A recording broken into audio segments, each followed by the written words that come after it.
Dieu m'a révélé na kati ya libumu na yo bazobotola mwana wana. Nga moko na yebi ke totiki mwana na ndako ya 2 semaines. Ma pasteur azui 3000 atie. Nazelaki pasteur. Oyebi wana mwa bolenge ya musala nzambe kanda e matingai. Na lobi non, je vais attendre cet homme. Na bengi ngabi moi c'est final libelle. Ma pasteur a fini libelle ma belle bebe ngabi totiki bebe na ndako. Mais ndenge ne okokosa keno azana zemi. Ote talaka mutu na ngai lokole raté abenga ngaza naza mutu na yote ozomona il faut tout dénoncer biloko ndenge na pasi tozo pakula mafuta et surtout verset au bato bazako utilia ne touche pas mes oins ba prophétie mensongère ozo pesa prophétie à lokuta pour que kako zo mbongo laisse-moi vous dire tango zo $20 wana te $50 wana okolie ko sila ba ndiminde ba pengusi ba pasteur ndimiaye papa talana no mwana nanga yo na butu mwana oyo ndenge asubaka ezaka ka kindoki pasteur pe ya kopi atalika kabongo asa ronda shenda baba oui Dieu m'a dit bane belé ba koma ba victime ngana sana bana na zobokolo yebi bango bazobokola ba musuna zo bango na 8 ans ba komi na ba 22 ans.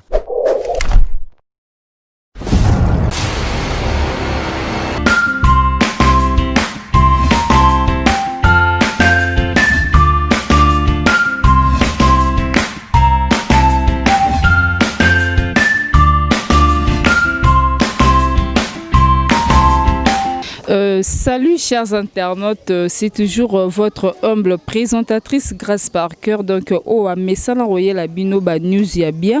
sur notre chaîne Beaux-Arts TV. En tout cas, Nabino, un grand merci pour la fidélité Nabino Pondenge Bote à l'Arabiso et en plus naba remarque Nabino ba critique Nabino Yaonde et Sala que to progresser. Cela prouve vraiment que ba émission Nabiso et Zalara suivi. Quant à moi déjà en tout cas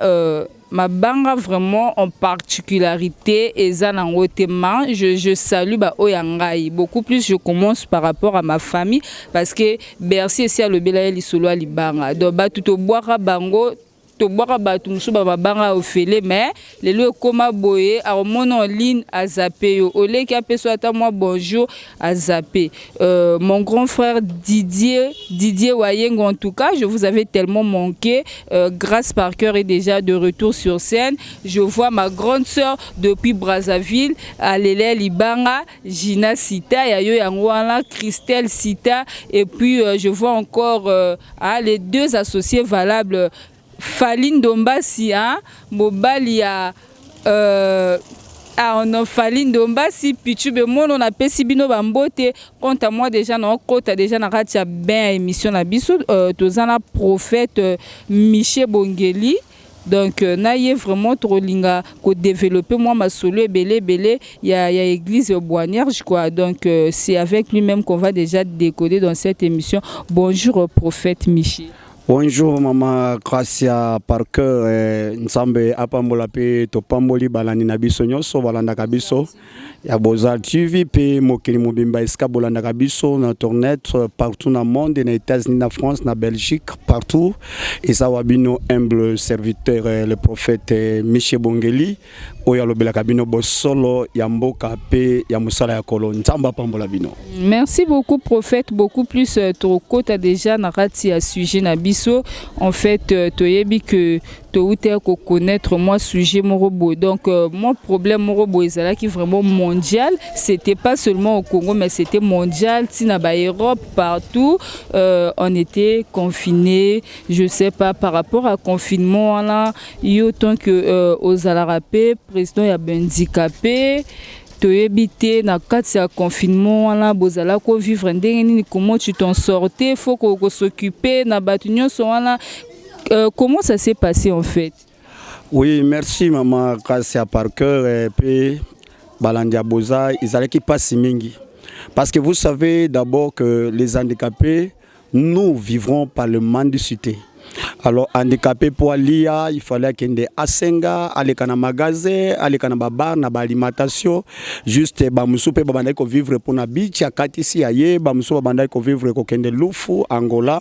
ndizala ki vie oyo biso to vivre kana yango. Mais brusquement to yoka ke makambo ya maladi o ndenge betaki mokili mobimba baye ko kangango eloko na mona ki passe ya liboso ezali koloba na pesi merci nanu na mama Denise ADT na association na yepe na pesi susu gouverneur Ngobila Mbote mingi pe bandeko ya Caritas pe na pesi susu madame na ngai Marie France Makanga ye penza na benga kaye madeso ya Goma nzamba pambola ye aza pete na toli vraiment nzamba pambola ye pe bana na ngai nyonso problème ezali nini problème eza koloba ke gouvernement vraiment etiaki biso kate alors tant que tu biso kate ba yibite ke no tozo vivre ndenge ni zalaki parce que tozaki na indisposé na kati ya maladie wana parce que handicapé pour amata escalier fois simba handicapé pour amata motuka il faut simba handicapé ko mata mwango il faut muto simbe loboko ça dit biso tozaki exposé na makambo wana nyonso to donc ezaki na barrière mon côté par rapport na kolia toza exposé na makambo jusqu'aujourd'hui ndenge tozalime to meka ko beta moi ba porte to mona ki ke première dame de la République mama Denise Nzamba Pambola ye oyaza kolanda biso na minute Nzamba Pambola ye esuka kaka wana te akoba ndenge na pembiso gouverneur Ngobila parce que tango yo kimbela to komaki wana to landaki mama Denise ayaki ko ya komona biso pe alobaki akotika biso te malgré tout nzalango ezaka bolie lelo eleki ndo nzalango ezongi lisusu et taiko betela pe Bourgmestre alimete amonaki ayeko benga gouverneur pe to kendeki tikuna gouverneur pe akitaki voilà to sepelaki na bambela wana doza ba difficulté makasi parce que ba handicapé bazo souffrir na ba domaine nyonso handicapé akokende na hôpital même pour bazoyer soins ezamwa passe handicapé akozala ayoki pasi ya kobota munganga azomona ye lokola motutina te or dans l'état de droit nazo senga na président de la République ndenge kaka atie miso ke no ministère na biso efungwama pe nazo senga mama Irene na ministère na biso pe ba continuer sur affaires sociales il fallait baye ba ke handicapé za mutu lokola mutu nyonso tout tala lelo que son âme repose à paix Martin Ekanda yo na kufi oyazaki monument na biso yango to lobi ke il faut ba kunda ye penza na lokumu na honneur pourquoi parce que tango tozo bunda bato bana négliger biso ok handicapé za lokola mutu aza exemple à suivre biso pe il faut to la nanenge wana yango naza ko encourager ba handicapé o basaka ba enfer o ba betaka bateka ka ba lukaka kozonga simate parce que tu es handicapé oko luka lokola mutu nyonso tout parce que ko sala pe lokola Ekanda biso tout il faut to kene na chemin wana ozomona parce que ce comité kaka lobi parce que je suis handicapé na osala lelo kwata moko te nde lelo oyo ta lelo oyo bazolela Ekanda na lokumu na honneur pourquoi parce que azalaki monument ya mboka oyo en tout cas ba handicapé tozo souffrir moi makasi parce que na ba domaine nyonso bakepaka penza handicapé te na ba domaine nyonso komona handicapé vinezaka pasi handicapé akoleka na nzela bazo tuta ba handicapé donc ndi tuza to kunda mususu ba tuta kiye na butu ya samedi akufi donc kaka ndenge wana pourquoi parce que handicapé azo keno senga senga na butu wana azo senga senga tango akangisi mwa profite s'il vous plaît na kassioté par rapport est-ce que en dehors il y a ba kombo mususu tangi ba maman Denise et puis les autres bozalaka na ba membre moroté o bazalaka wala pona bino en cas de situation au bazwara vraiment le devant pour soutenir bino non bazalaka penzate d'ailleurs ata mutu soki akufi il faut to kene ko senga na ba quartier na ba avenue na ba et pas ba ministre ba député ou ba kabaka boke akabeli au moins 50 et puis boko kende boeta musuko banda 9h ayo pesa bino na 21h donc bovandi on na mabele na nzala c'est-à-dire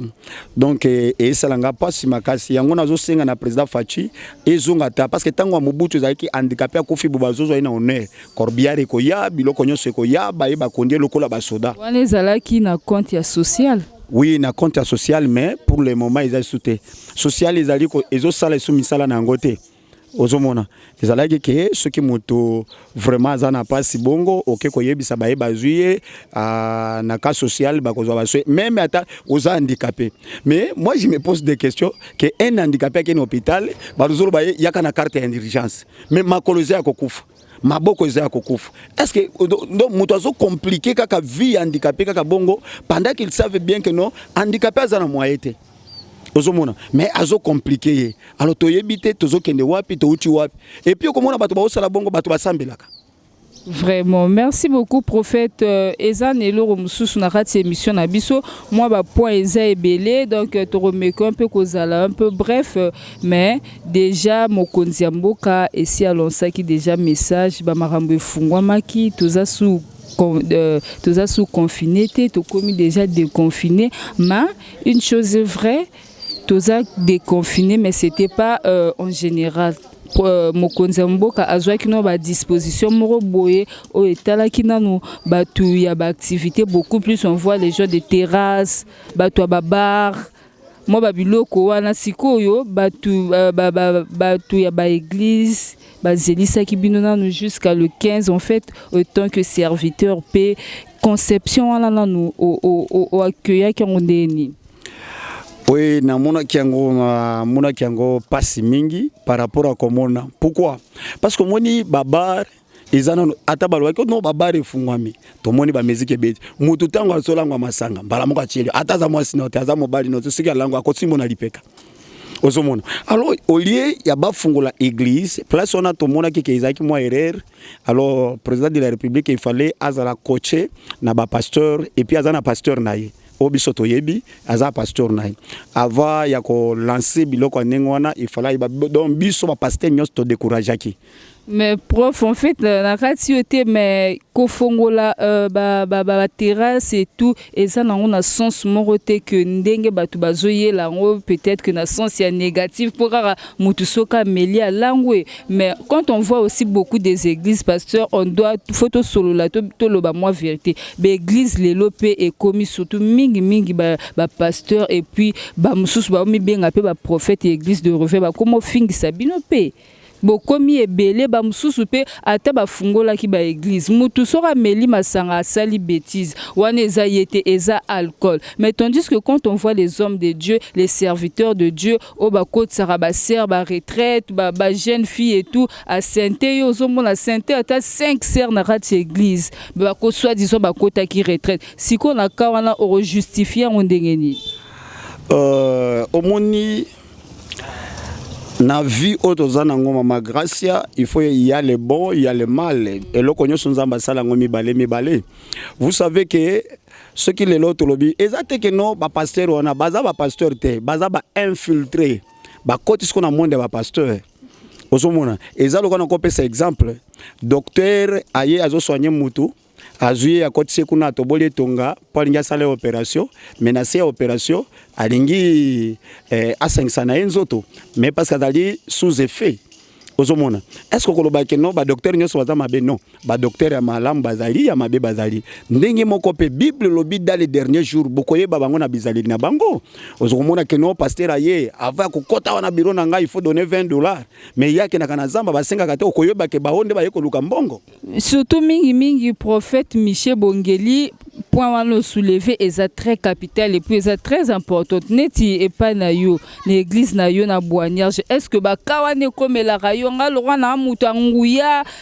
nini rendez-vous kokutana nanga $10 en plus yo pe oyambaka ka batu mobo ba yaka na ba jeep o bo vandi sara liboso ya église ba donateur bo benga bango batu abongo beaucoup plus dans les églises de revers c'est ce que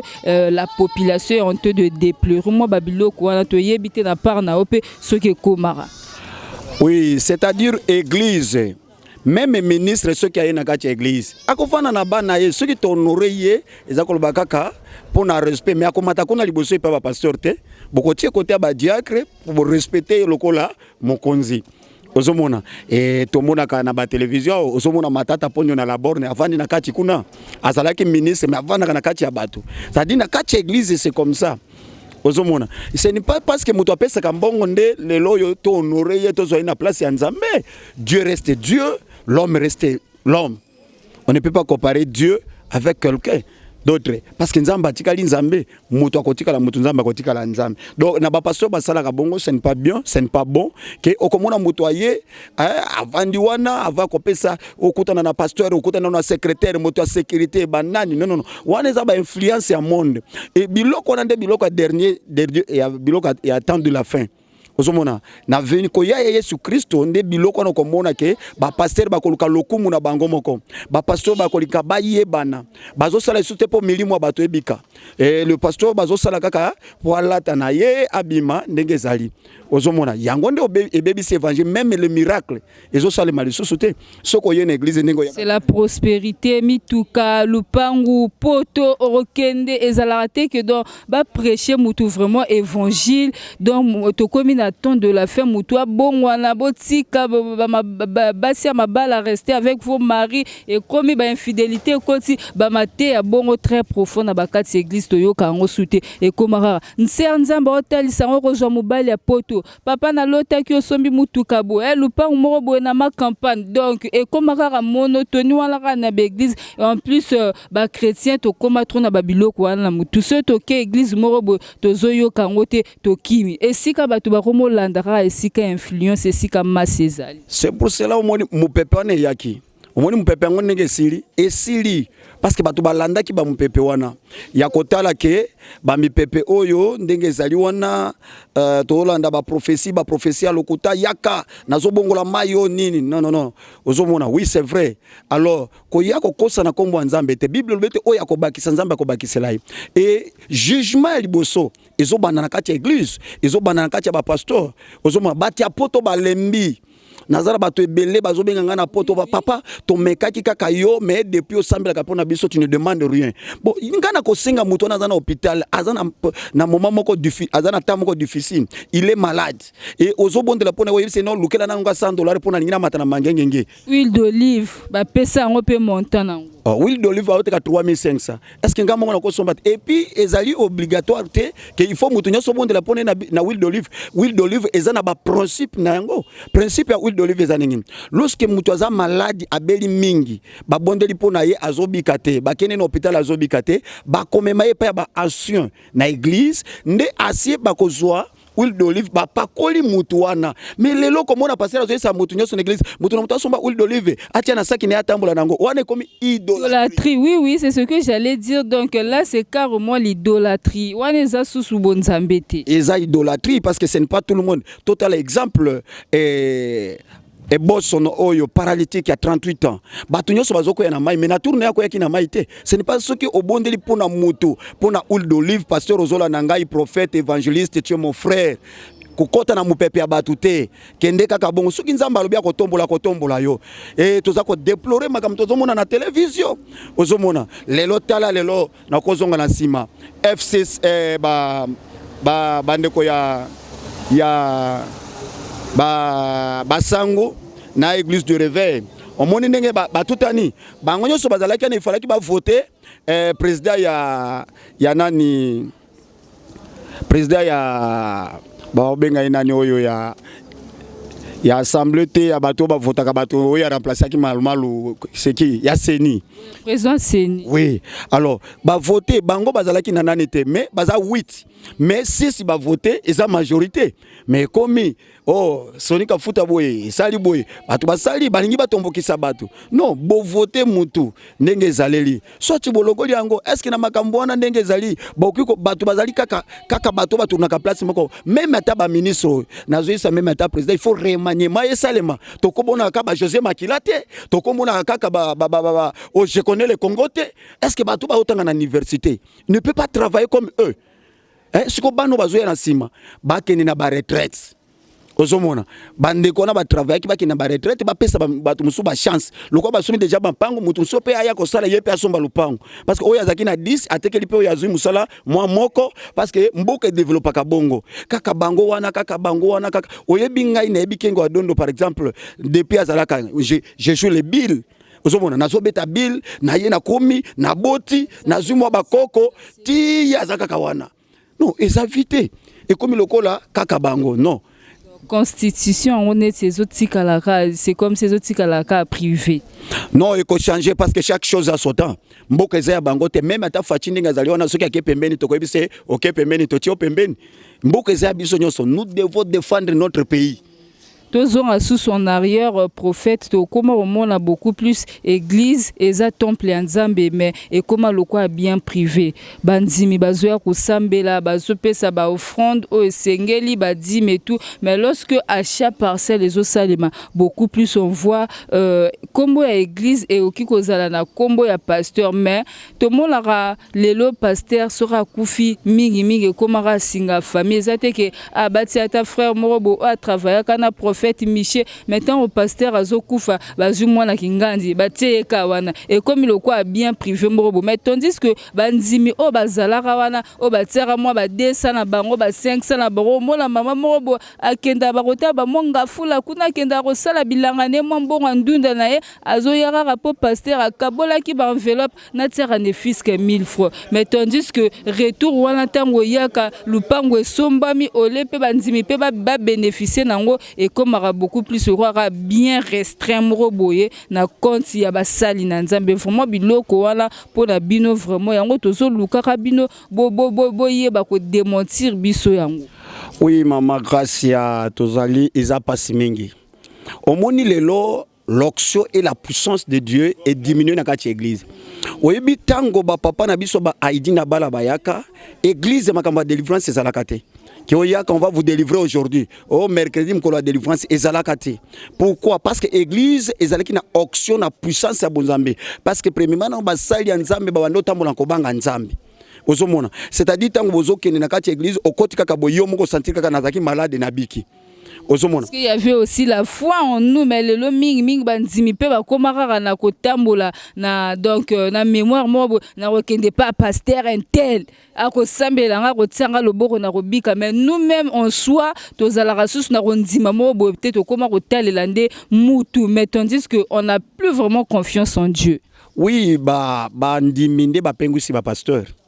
Exemple ozomona mondimiaye papa talana no mwana nangayo na butu mwana oyo ndenge asubaka ezaka kakindoki pasteur pe ya kopi atalika kabongo asa ronda shenda baba oui Dieu m'a dit bane belé ba koma ba victime ngana zana bana na zobokolo yebi bango bazobokola ba musuna zo bango na 8 ans bakomi na ba 22 ans mais nazana mbongo te je souffre bana wana nazana jeune fille oyo mona kaye munene wana yeko to nakota kaye fazer na victoire aza protocole pastoral ozomona et koya ko zoyer koya ko komisa yena katere parce que pour ne ba prophétie kaka ba prophétie mensongère ozopesa prophétie à lokuta pour que kaka ozwa mbongo laisse-moi vous dire tango ozwa $20 wana te $50 wana okolie ko sila oyebi lelo miracle zo sali mate pour nini bana na Nzambe wana ba découvrir déjà que weza lokuta ayebi déjà ndenga zo banda wana akosuka kana mbongo ozomona ya soko mono tamboli na nzela bandi minyoso bozola na ngai ya corps de Christ en particulier nazolo be l'église mon côté mutu nyoso dadi tango tamboli kuta ina moto oh Dieu m'a révélé ceci na simba nango soka bisika kayo donne l'offrande yebeta yene koluka mbongo mukolo moko nazotambola na mama pasteur Nzamba salanga ngolo nazo mwasi azaka nena libumu nene tokenda na victoire toke ko somba sucre tango toke ko somba sucre mama pasteur lokola za libumu nene pasteur moko bandaki koteya komona kama mama pasteur bo abenge mama yaka Dieu m'a révélé na kati ya libumu na yo bazobotola mwana wana nga moko na yebike totiki mwana na ndako ya 2 semaines mama pasteur azui 3000 atie nazelaki pasteur oyebi wana mwa bolenge ya musala Nzambe kanda e matingai na lobi non je vais attendre cet homme na bengi ngabi moi c'est finali belle ma passer la finali belle mama belle bi ngabi totiki bebe na ndako mais ndenge ne okokosa keno azana zemi ote talaka mutu na ngai lokolo raté abenga ngaza naza mutu na yote ozomona il faut tout dénoncer biloko ndenge na pasi tozo pakula mafu et surtout verset au bato bazako tirer ne touche pas mes ouais ozomona pasteur a sainté cette sœur on ne touche pas mes ouais ozomona pasteur azobima na vrai eza lokola makambo tozoyoka ke pasteur akosala mabe abi ne touche pas mais ouais les choses graves c'est quoi pasteur aboy abali mwasi wana tango azana souffrance tango amoni église mati basera mafuta bayi ata boye journaliste lokolo yeboye komona ko sila kaka non tu vois passer la voix dans mon bureau tango ozomona ka ba jekete bokuta na kana yango ozomona botango siko makambo wana okuta nango akobenga ote ate yo akote yo nini c'est ça que moni nguya na Nzambe ekiti bato bakomita ne touche pas mais ouais soki sali boye lokuta Bible bete mabe nyonso kotika la mabe ozomona lola eza pona mutu nyonso oyo akotambola na bosembo pe morgue ezali pona mutu nyonso oyo akufi, c'est-à-dire lisumi ya munene na ya mukeza te osali mabe okufi. Merci beaucoup, prophète. Donc, Tozo Kende déjà, Tozo Koba Malembe une émission na biso, tandis que par rapport il y a affaire, il y a pasteur Mukunati lelo, toyebite bino basali na nzambe na part na bino bozo jwa décision nini. Oui, pour un problème il y a pasteur Mukuna, oui c'est vrai, pasteur Mukuna c'était l'homme de Dieu. Oyo tala misala asali na kati ya mboka na biso pe na mokili atei batu bayebi nzambe. Oyebi makambo ya Mukuna ezali montage. Oye na mboka na biso prophète na kati ete montage na sens ande ni po biso nyonso to mona ki ba image to moni pe mutu et comme sous montage ndeni. Eza montage parce que même ata mona mwasi wana yokanisi aobala lisusu. Asali publicité pour azwa lupango. Et puis lelo Mukuna c'est un boxeur. Et tango batuna kiye balobi mama na kati Mukuna lobike na kati ya nzoto na ngai soki ya solo mona ki bolumbu na ngai to mutakala na ngai yebisa ngai elembo nini oyebi na kati ya nzoto ozane lokote onyoko sanini nazane lokote abimisa boy tala bakashi ya ba boxer banani Mukuna depassa ba mbongo meme na poto po bakashi ane elongwa te ozomona alors isa ba problème ko politiko ozomona lokola zolo ba mwa ba vérité moko boy il faut et puis to yebi yango que jikaka ba vérité wane bimika ka suite tango ba vidéo wane bimaki pourquoi depuis le début pasteur Mukuna n'était pas sage abanda ko dénoncer ba makambo nyonso wana oye azaki na ona kati ya mutima mama Gracia na yebisa yo ndenge mutu ka oyo ezali awa yo ye ozana mwasi na kati mutu azo filmer bino bozomona ete ozomona c'est ça du mensonge ozomona et puis mutu nyonso nazo yebisa ye ozo kende bazo futo mbongo po combattre musali ya nzambe n'importe que wana neti banani mwasi nyonso osala ngai ndenge naza koloba boye batu nyonso baza zinga bayebi il y a une sœur aya landi ngai alandi mwasi na ngai bisinga tobimaka na mobali na yo ndenge nazolo baza na makala. C'est vrai. Oui. C'est que comme na oka ba jeu ba to bossa les ba trucage. Ba landeli ndenge nazo yebisa yo azana makala arrêter tango ba ke batuni ye osala ki bongo po nini o ezaki ka batia quartier ba sala ki na sala bongo pona kitsa valeur na ye. Ozomona. Yebisanga soke simbaki. C'est que yo polinga kozala parmi ba montage. Alors, tango na yebi vérité ndenge wana, c'est pour cela nazolo bake eza lokuta. Awa na mboko na biso ezalaki sai basalaki ye. Ozomona. Basalaki sai montage. Yaba mosusu za yango ya solo ndenge kutanaki ozomona ya lokuta pe ezali ozomona moto lokola Njombi Ndongala ndenge bakangaki papa ya mwasi bamonaki yete ozomona mwasi yango ya violaki bamonaki te ozomona memema pe ya Mukuna basali kaka bongo lokola bimina mama kamoko baza koloba to kotala ezali boye yango moni basali bakitisa ye lokola zaki na bitumba renaissance azana bitumba ya makambo ya vérité na lobi pona nini Coutinho Fernando boye biango bien tango abandaki ko défendre pour la vérité mboka tango babenga ba pasteur bakene ko zwambongo Coutinho lobi na ko zwambongo te balingela ke babula o ateka ka bangi asala ka boy basali montage ti Coutinho ko na prison lelo il est handicapé comme infirme ozomona comment lelo na mboka na biso balinga ka mutu ya malamu te soki mutu alinga bima na vérité il faut ba combattre c'est pas bon d'autres zoebisa bande quand même ba konzina biso ezabino ba magistrat passer déjà message directement prophète poto chutara déjà na émission ezabino ba magistrat yebeke lelo ezaya yo lobi ezaya yo te tala tala ndenge banaki ko sambisa magistrat bado sambisa lelo kamere azapi akufi okotika la libela te. La Bible dit vous connaîtrez la vérité et la vérité vous affranchira et vous serez réellement libre. Olingi liberté parce que les lois ont dit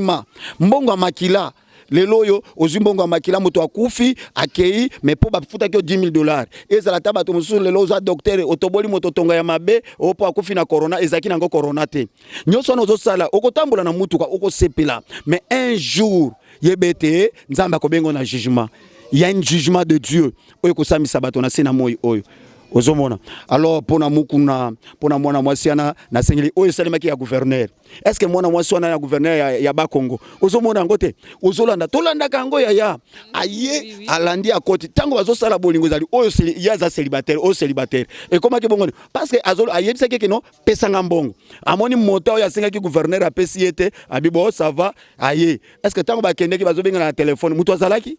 C'est ça des montages ezaka po na ko humilier batu. Merci beaucoup, prophète Michel Bongeli. J'espère que le message est déjà passé par rapport à sujet Otolobeli. En tout cas, quant à moi, vraiment, grâce par cœur, je tiens toujours à remercier tous les abonnés de Beaux-Arts TV. Donc, tous là qui sont un peu absents pour quelques temps, mais tous a déjà de retour sur scène. Désormais, un beau zong là vraiment. En tout cas, abonnez-vous massivement. Prophète, quelques salutations pour clôturer l'émission. Oui, napesi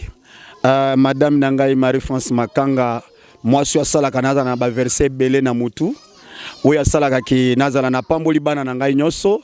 na pamboli mama anto wana zali apesa conseil mingi, na pamboli mama pasteur Merveille esi kazali na pamboli pe bandeko nyoso balanda kabiso mama manga Magi ye azaka na Allemagne, mama nangai Aimé na Belgique, na pamboli mama Florence Omumba, mama Sophie na Angleterre, bino bosungaka mosali ya Nzambe nazo pambola pe bino bozali na bobolinga kabiso otolobaki ya mabe bolimbisa biso ya malamu bosala osana problème na yo benga biso na ba numéro na kopesa yo toko bondela oza paralysie oza wana na problème depuis okenda poto ozoka mukanda te oza problème ya kobota 15 ya mariage Nzambe atia mabelo na po melisa mutu akosa yo te benga biso na madimero toko bondela pona yo Nzambe idina bala Nzambe batoma Nzambe tambulukoke azali Nzambe na biso Nzambe asonika futa akokita akobikisa yo aza Nzambe ya apôtre Michel Bongeli zoba numéro na biso yangwana ezali plus 243 89